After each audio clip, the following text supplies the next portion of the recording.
Shalom teman-teman. Jadi, judul penelitian kami yaitu pengaruh pembelajaran jarak jauh terhadap durasi tidur mahasiswa TISI 2018 Program Studi Pendidikan Bahasa Indonesia dan Pendidikan Biologi. Kami dari kelompok 5 dengan anggota Febriani Mendrafa, Dimas Krisdiananta, Irene Romoli Sitorus, dan Logra Isma Putri Manalu.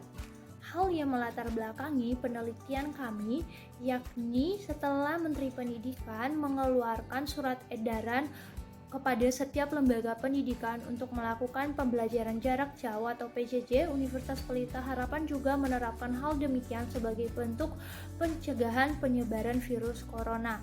Nah, khususnya untuk Fakultas Pendidikan atau Teachers College harus memulangkan setiap mahasiswanya yang tinggal di asrama ke daerah masing-masing. Hal demikian tentunya menimbulkan berbagai kendala karena dibandingkan di rumah dengan asrama lebih menyediakan fasilitas untuk mendukung proses pembelajaran.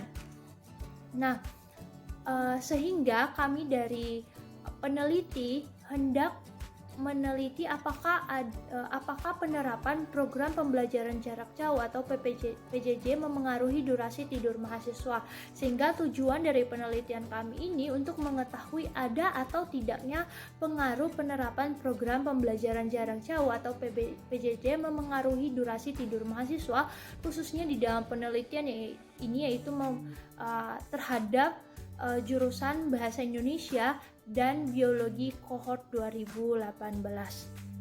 Metode penelitian yang kami terapkan yakni populasi 30 mahasiswa pendidikan Bahasa Indonesia dan 27 mahasiswa pendidikan Biologi kohort 2018, dan sampel kami yaitu non-probability sampling atau secara khusus kuota sampling, di mana kami menetapkan mengambil sampel 15 mahasiswa pendidikan Bahasa Indonesia dan 15 mahasiswa pendidikan biologi dengan teknik pengambilan data secara menyebarkan angket kuesioner berupa link Google Form yang berisi pertanyaan tertutup mengenai durasi tidur sebelum dan sesudah PJJ dengan pilihan 3-11 jam serta pertanyaan terbuka mengenai alasan jika ada perubahan ataupun tidak dari durasi tidur sebelum dan sesudah PJJ. Dan metode statistik yang kami gunakan dalam penelitian ini yaitu metode statistik deskriptif dan inferensial. Statistika inferensia terbagi dari dua jenis. Yang pertama adalah statistika parametrik dan statistika non-parametrik. Nah, statistika parametrik menurut Siregar 2012 dalam Muchos yaitu adalah statistika yang mempertimbangkan distribusi atau sebaran data yang didistribusikan normal dan memiliki variasi homogen. Sedangkan statistika parametrik yaitu adalah bagian dari statistika yang tidak memperhatikan nilai dari suatu atau lebih parameter populasi. Uji normalitas merupakan salah satu syarat sebuah data dapat diuji secara inferensia karena sulitnya memperoleh suatu data distribusi normal secara deskriptif, maka uji normalitas ini merupakan sesuatu yang penting. Nah, kami menggunakan penelitian menggunakan uji normalitas data tunggal. Kami juga menggunakan uji Lilliefors. Nah, kami menggunakan H0 sebagai data distribusi normal dan H1 yaitu sebagai data berdistribusi tidak normal. Hipotesis rataan pada data berpasangan adalah uji hipotesis yang menghasilkan satu sampel yang memiliki dua data namun masih saling mempengaruhi. Pada slide hasil dan pembahasan, kelompok kami membuat data-data yang sudah ada pada kuesioner, yang sudah ada dari kami dapatkan dari kuesioner ke dalam bentuk tabel interval. Yang pertama pada bagian sebelum pembelajaran jarak jauh, dan yang tabel kedua yaitu di saat pembelajaran jarak jauh itu terjadi. Nah, penentuan interval ini kami dapatkan dengan kami menentukan jarak atau rentangan, juga menghitung panjang kelasnya. Jadi di sana kami jelaskan pada bagian yang pertama yaitu kami menghitung jarak atau rentangan. Dengan rumusnya adalah data terbesar dikurang dengan data terkecil, yaitu kami gunakan untuk sebelum pembelajaran online dan di saat pembelajaran online atau setelah pembelajaran online itu dilaksanakan. Yang pertama kami dapat hasilnya 8 dikurang 5 sama dengan 3, lalu 10 kurang 3 sama dengan 7. Setelah itu kami menghitung menghitung jumlah kelasnya dengan rumus K sama dengan 1 ditambah 3,3 log N. Nah, dengan N-nya adalah 30, maka K sama dengan 1 tambah 3,3 log 30. Hasilnya adalah 5,8745000141. Kemudian, setiap jarak atau rentangan pada data sebelum dan setelah itu kami bagi dengan jumlah kelas yang ada, sehingga didapati untuk sebelum pembelajaran online hasilnya adalah 0,5 dan setelah pembelajaran online hasilnya adalah 1.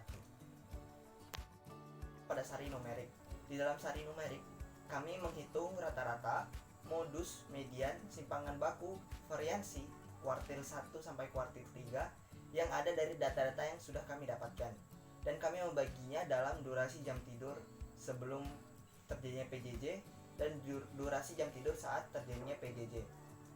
Adapun hasil-hasil yang kami dapatkan adalah sebagaimana yang ada di dalam slide.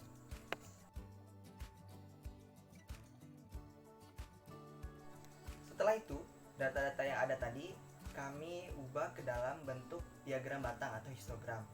Nah, dengan tingkat keberhasilan 95%, maka peneliti dapat memperkirakan sampel yang diambil sebelum pembelajaran jarak jauh yaitu 5 sampai 8 jam. Sedangkan saat berlangsungnya pembelajaran jarak jauh yaitu 3 sampai 10 jam. Tahap selanjutnya adalah uji normalitas data. Dengan hipotesis yang pertama H0 yaitu data berdistribusi normal dan H1 adalah data tidak berdistribusi normal. Taraf signifikansi untuk alfanya adalah 0,05 dengan statistik uji Lilliefors. Lalu adapun kami menemukan atau kami pun sudah mencari yaitu untuk rata-rata pada data sebelum PJJ pembelajaran jarak jauh yaitu 6,4333 dan simpangan baku untuk sampel pada data sebelum PJJ yaitu 1,072648457. Selanjutnya yaitu untuk rata-rata dan simpangan baku sampel pada saat terjadinya PJJ yaitu untuk rata-ratanya 5,866667 dan pada simpangan baku sampelnya adalah 1,75643316. Selanjutnya slide 12. Pada slide ini kami membagikan mengenai tabel normalitas variabel 1 yang sudah kami cari dan kami penuhi dengan hasil demikian. Dan pada tabel normalitas yang pertama ini kami mendapati nilai tertinggi untuk fx dikurang sx-nya adalah 0,134684. Nah, sekarang kita masuk di analisis tabel normalitas variabel 2 yaitu saat berlangsungnya pembelajaran jarak jauh. Nah, cara mengolahnya pun sama seperti yang telah dijelaskan teman saya di slide sebelumnya. Kita mencari nilai z, fx, sx, lalu fx dan xx ini dikurangin.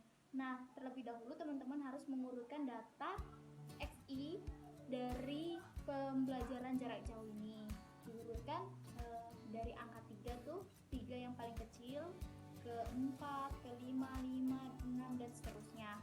Nah, selanjutnya teman-teman isi kolom frekuensi, kolom FK, lalu teman-teman mencari nilai Z, Fx, Sx, Fx dikurang Xs ini melalui Excel juga bisa. Nah, caranya juga sama yang seperti teman saya sudah jelaskan. Dan ingat, harus mencari rata-rata dan juga simpangan bakunya juga. Nah, teman-teman, sekarang kita masuk di perhitungan L hitung, L tabel, dan menentukan kriteria titik penolakan dan juga menarik kesimpulan. Nah, teman-teman, ketika teman-teman melihat slide sebelumnya, untuk L hitung sebelum itu angka yang paling besar dari pengurangan fx dikurang xs. Nah, untuk L hitung sebelum pembelajaran jarak jauh ini yang kami dapatkan yaitu 0,134684. Angka ini angka yang paling besar di tabel pengurangan fx dikurang sx. Sedangkan untuk L hitung setelah atau saat berlangsungnya proses pembelajaran jarak jauh ini angka yang terbesar yang kami dapatkan yaitu 0,077292. Itu angka kami dapatkan dari pengurangan fx dikurang sx. Nah, untuk L-tabel, alfa yang kami ambil yaitu 0,05 dan nilai n kami yaitu sesuai dengan jumlah sampel yaitu 30. Maka L-tabel pada penelitian kami kali ini yaitu 0,161.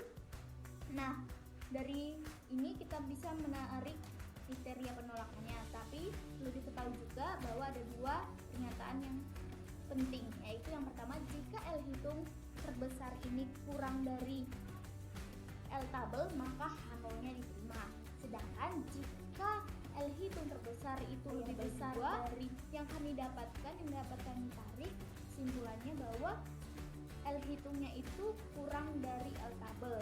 Untuk variabel 1 angkanya 0,134684 kurang dari 0,161. Sedangkan untuk variabel kedua yaitu saat proses pembelajaran jarak jauh angkanya 0,077292 kurang dari 0,161.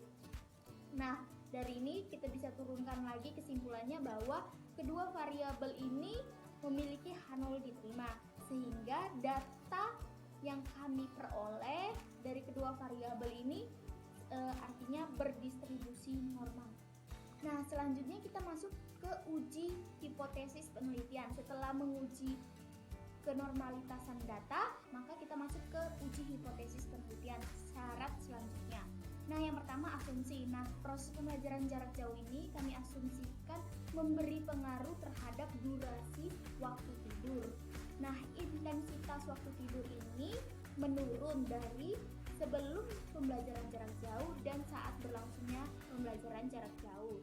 Sedangkan untuk hipotesisnya ada dua pernyataan yang perlu kita ketahui. Yang pertama, dia dapat berkorelasi peringkat antara variabel 1 dengan 2, yang artinya pembelajaran jarak jauh ini tidak memberi pengaruh terhadap intensitas durasi waktu. Yang kedua, H1-nya itu lebih dari 0, artinya adanya korelasi peringkat antara variabel 1 dan variabel 2. Nah, yang maksudnya pembelajaran jarak jauh ini memberi pengaruh terhadap intensitas durasi waktu. Nah, selanjutnya yaitu menentukan taraf signifikansi. Nah, untuk alfa yang kami ambil yaitu 0,05 dengan uji T sampel dependent. Yang selanjutnya yaitu kita menentukan daerah kritis, yang mana daerah T tabelnya itu dengan alfa 0,05, n-nya 30 dikurang 1 yaitu 29, maka T tabelnya yaitu 1,699. Nah, selanjutnya kita masuk ke langkah menentukan nilai D. Yang pertama, langkahnya itu mengurutkan data X1 dan juga X2. X1 kita ibaratkan yaitu sebelum proses pembelajaran jarak jauh, dan X2 kita ibaratkan sebagai saat berlangsungnya PJJ. Nah, data diurutkan terlebih dahulu dari yang kecil ke yang terbesar untuk kedua data ini, baik itu X1 dan juga X2. Selanjutnya menentukan D. Nah, nilai D ini yaitu pengurangan dari X2 dikurang X1, yang berarti data sesudah atau saatnya berlangsung PJJ ini dikurang data sebelum proses pembelajaran jarak jauh. Nah, adapun data-data yang dihasilkan seperti ini, dan setelah itu langkahnya yaitu menentukan rata-rata. Nah, rata-ratanya ini teman-teman dapat menggunakan Excel yaitu dengan cara sama dengan average, buka kurung, dan teman-teman blok data yang D ini, lalu tutup kurung, enter. Nah, dapatlah nilai rata-rata yang kemudian mencari nilai simpangan baku. Nah, caranya dengan sama dengan STDEF S. Kenapa S? Karena dia sampel bukan populasi. Buka kurung, teman-teman blok tabel D ini, lalu tutup kurung, lalu enter, maka dapatlah nilai rata-rata dan juga simpangan baku untuk diolah. Nah, setelah itu kita lihat dan masukkan berdasarkan rumus. Rumusnya seperti yang di sini. Untuk T hitungnya ada rata-rata D dikurang D0 dibagi standar deviasi atau simpangan baku dibagi akar dari N. Nah, rata-rata dari D tadi udah kita cari di slide sebelumnya, dan D0-nya karena tidak diketahui maka 0, dan juga standar deviasinya sudah diketahui di slide sebelumnya, dan akar dari N itu berarti akar dari 30 karena N-nya yaitu 30, berarti dia nilainya 5,4772558. Nah, semuanya ini dimasukkan ke dalam rumus, lalu T hitung yang kami dapat yaitu 3,61594135. Itulah T hitung yang kami dapat.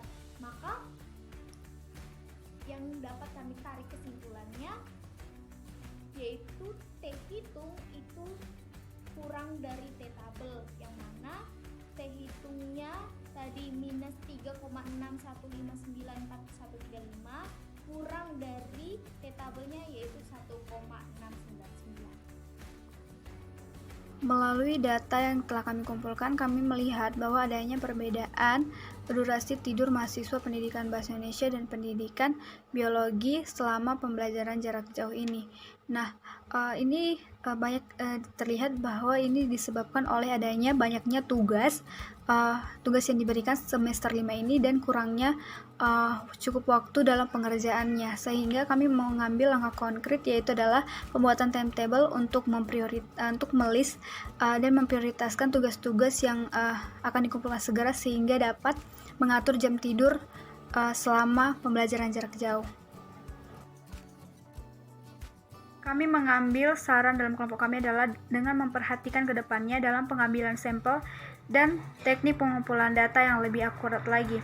Hal ini didasarkan adanya indikator-indikator dalam penentu metode penelitian secara matang, karena durasi tidur tidak hanya ditentukan oleh PJJ, namun ada indikator personal yang dapat mempengaruhinya.